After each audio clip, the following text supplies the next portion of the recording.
আমি প্রমাণ করেই ছাড়বো আমি নির্দোষ।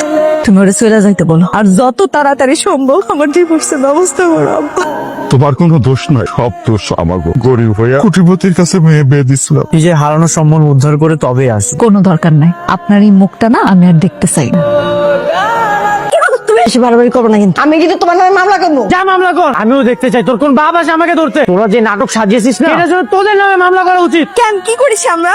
বেঈমান, দয়া করে তোদেরকে রাস্তা থেকে তুলে এনে আমার বাসাতে থাকতে দিয়েছিলাম, আর তোরা কিনা আমার নামে মিথ্যা ষড়যন্ত্র করেছিস। দেখো বাবা, তুমি ভুল বুঝতেছো। রাস্তায় রাস্তায় যখন মামে ভিক্ষা করবি তখন বুঝতে পারবি কোনটা ভুল আর কোনটা ঠিক। আমার টাকায় চলবি, আমার বাসাতে থাকবি, আবার আমার নামে মিথ্যা ষড়যন্ত্র করবি। যা, এক্ষুনি বাসা থেকে বের হয়ে যা। আব্বা আমাকে মাফ করে দাও, বাবা এরকম ভুল আর হইব না। এই বয়সে বাইকে দিলে আমরা কোথায় যাবো? সেটা ষড়যন্ত্র করার আগে ভাবা দরকার ছিল। যেই প্লেটে খাবেন সেই প্লেটে ছিদ্র করবেন, সেটা তো হবে না। বাবা ভুলে গেছে আমাদের। ভুল হয়ে গেছে বাবা, তুমি আমাকে মাফ করে দাও। বৌমা নিয়ে আসো, আমরা বৌমার কাছে মাপ চাইবো। ঠিক আছে, নেক্সট টাইম যদি এমন কোনো ভুল হয় সবাইকে বাসা থেকে বের করে দিব। ভাই আমার 2 কেজি আলু দেন। ভালো দেখে দেন। আমার আলুর দাম কত আছে কত? 50 টাকা। এই নেন। যে আপনি পুরোটাই রাখেন। আপনি ওনার টাকাটা নিলেন কেন? আলু কি আমি কিনছি না উনি কিনছে? না আপা, আমি ভাবছি আপনি কি ভাবছেন উনি আমার কেউ না? আমার রাগটা তুমি ওনার উপর কেন দেখাচ্ছ? উনি তো কোনো অপরাধ করেনি। আপনারে কৈফিয়ত দিতে হবে। আমি কার সঙ্গে কিভাবে কথা বলবো সেটা আপনারা বলবো। আপনি কে? বাজারের সবার সামনে তুমি আমাকে এভাবে অপমান করতে পারো না। যার যোগ্যতা যেটা সেটাই দিতে হবে।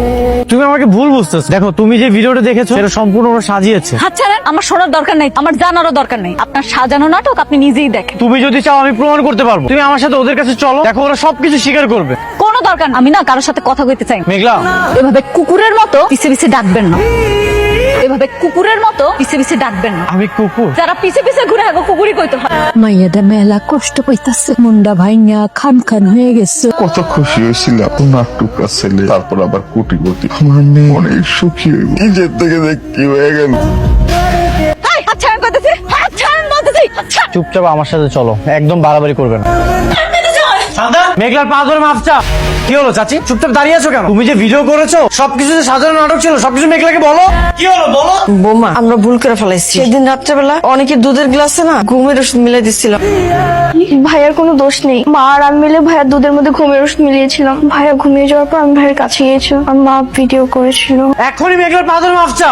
না থাক। তার মানে সেই দিন যা যা ঘটেছিল সব আপনাদের ষড়যন্ত্র? তুমি একটা মাইয়া হইয়া আরেকটা মাইয়ার সাথে এমন করতে পারলা? আমার অনেক কিছু তোমার বলার আছে, কিন্তু এখানে কিছু কমু না। তুমি আমগো মহল্লায় আসো, ওইখানে সব কথা বলি।